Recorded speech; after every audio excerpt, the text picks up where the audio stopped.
Assalamualaikum warahmatullahi wabarakatuh. Perkenalkan, kami dari kelompok 16 akan mempresentasikan terkait Project Failure Case tentang Google Stadia yang terdapat pada eh, mata kuliah rekayasa kebutuhan perangkat lunak. Nah, sebelum itu, izinkan kami memperkenalkan diri. Saya Nastya Lestari dengan NRP 5026251020. Saya Revalina Anissa dengan NRP 5026251149. Saya Aryansa Ahmad Fatih Robani dengan NRP 50262451147. Saya dari Suara Saurabada dengan RP 5026251215. Nah, di sini kita masuk, sebelum kita masuk ke kasusnya nih, mari kita lihat landasan teorinya terlebih dahulu. Apa sih RKPL itu? Nah, RKPL ini adalah proses sistematis untuk mencari tahu apa sih yang sebenarnya diinginkan oleh stakeholder dan menuangkannya ke dalam spesifikasi sistem. Ini merupakan jembatan antara masalah di dunia nyata dengan solusi digital. Nah, di sini ada 5 tahapan krusial yang harus kita pahami. Yang pertama, ada requirement elicitation. Di sini ini merupakan fase yang disebut dengan detektif, yaitu kita menggali kebutuhan pasar. Seperti apa sih masalah yang dihadapi gamer, apa sih yang mereka butuhkan. Nah, yang kedua yaitu requirement analysis. Di sini kita memilah mana yang mungkin dibuat dan mana yang cuma mimpi. Kita menentukan prioritas. Yang ketiga yaitu requirement specification. Di sini kita tuliskan secara formal. Nah, tanpa dokumen ini, developer tuh akan bingung. Mereka mau ngebangun apa. Nah, yang keempat yaitu requirement validation. Di sini kita mengecek kembali ke pengguna. Benar nggak kalian butuh fitur ini? Kalau di tahap ini gagal, kita akan membangun sesuatu yang tidak diinginkan siapapun. Yang kelima yaitu requirement management. Di sini merupakan pengelolaan perubahan. Karena di dunia software, kebutuhan hari ini bisa berubah besok atau kapan saja. Nah, sekarang kita lihat contoh nyatanya yaitu Google Stadia. Nah, di tahun 2019, Google itu datang dengan janji yang sangat heroik, yaitu kalian tidak butuh konsol mahal. Cukup buka browser Chrome, klik play, dan kalian bisa main game kualitas dewa. Secara teknologi, Stadia ini adalah sebuah keajaiban. Google menggunakan server tercanggih dan infrastruktur internet mereka yang masif di seluruh dunia. Tapi, kenapa pada Januari 2023 Google terpaksa menutup layanan ini dan mengembalikan uang kepada semua penggunanya? Nah, ini karena programmer Google tidak jago. Bukan ya, jawabannya tuh karena kegagalan dalam memahami kebutuhan nyata pengguna atau RKPL yang tidak tervalidasi. Oke, kita masuk ke bagian proyek. Tujuan proyek. Pada bagian ini, kami akan sedikit menjelaskan tujuan utama proyek tersebut, yaitu menghadirkan pengalaman gaming yang lebih modern melalui teknologi cloud. Pertama, dari sisi transformasi, proyek ini mengubah cara bermain game dari perangkat fisik menjadi streaming melalui cloud.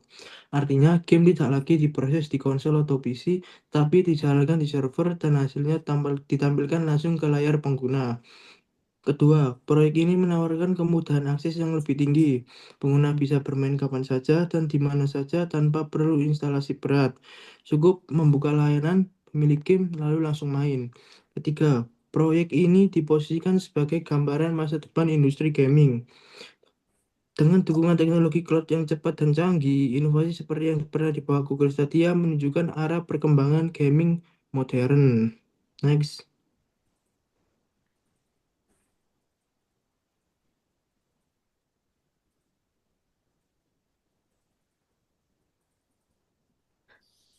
Nah, selanjutnya berdasarkan analisis, kegagalan Google Stadia itu terbagi di dalam beberapa tahapan rekrutmen. Yang pertama ada rekrutmen elicitation atau penggalian kebutuhan. Masalah utamanya ada pada kurang memahami kebutuhan dan kebiasaan gamer.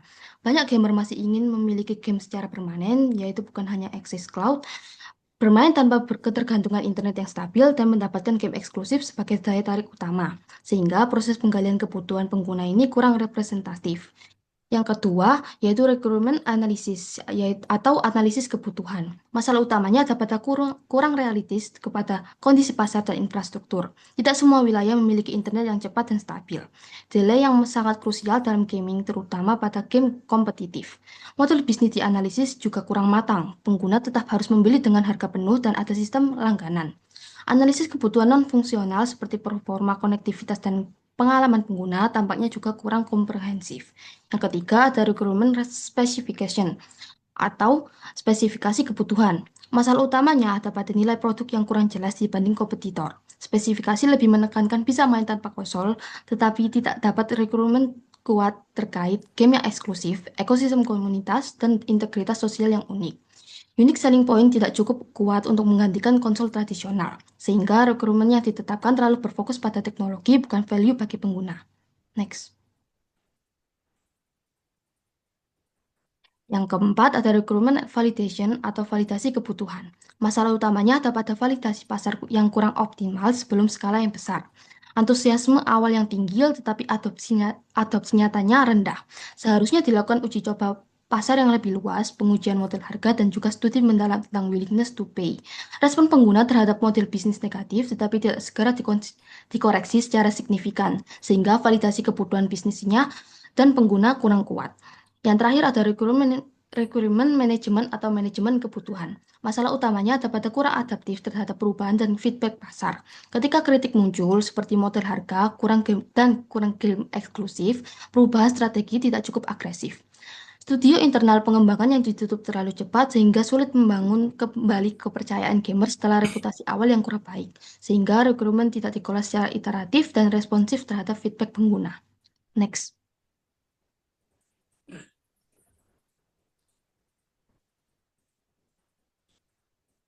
Pada saat ini, kita bisa melihat bahwa kegagalan Google Stadia tidak hanya berdampak pada satu sisi saja, tetapi menyentuh berbagai aspek. Yang pertama, dari sisi bisnis. Google gagal mencapai target pertumbuhan pengguna. Meskipun secara teknologi Stadia tergolong inovatif, jumlah pengguna aktifnya tidak sesuai dengan ekspektasi. Ini membuat investasi besar yang sudah dikeluarkan untuk infrastruktur dan pengembangan menjadi tidak sebanding dengan hasil yang diperoleh. Bahkan, penutupan Stadia sempat menimbulkan keraguan publik terhadap komitmen jangka panjang Google di industri game. Yang kedua, dari sisi pengguna. Layanan ini resmi diberhentikan pada tahun 2022 dan benar-benar ditutup pada 2023. Banyak pengguna yang kehilangan akses ke platform yang sudah mereka gunakan.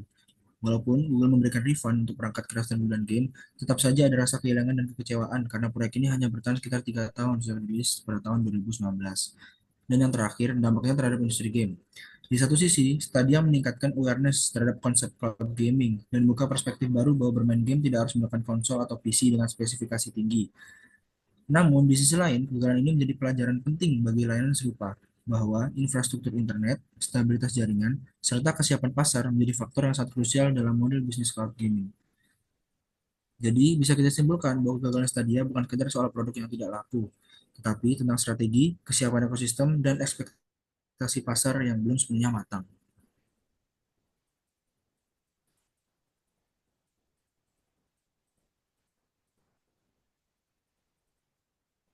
Nah, sebagai penutup di slide terakhir ini, pelajaran besar yang bisa kita ambil adalah keunggulan teknologi tidak pernah menjamin keberhasilan produk di pasar.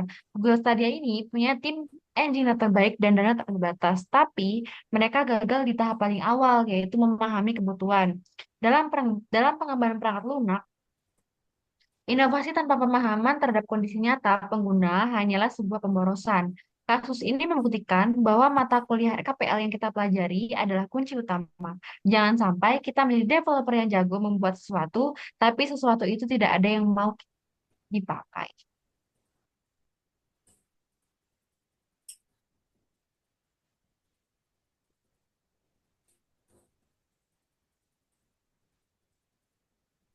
Sekian dari kelompok kami, kurang lebih mohon maaf.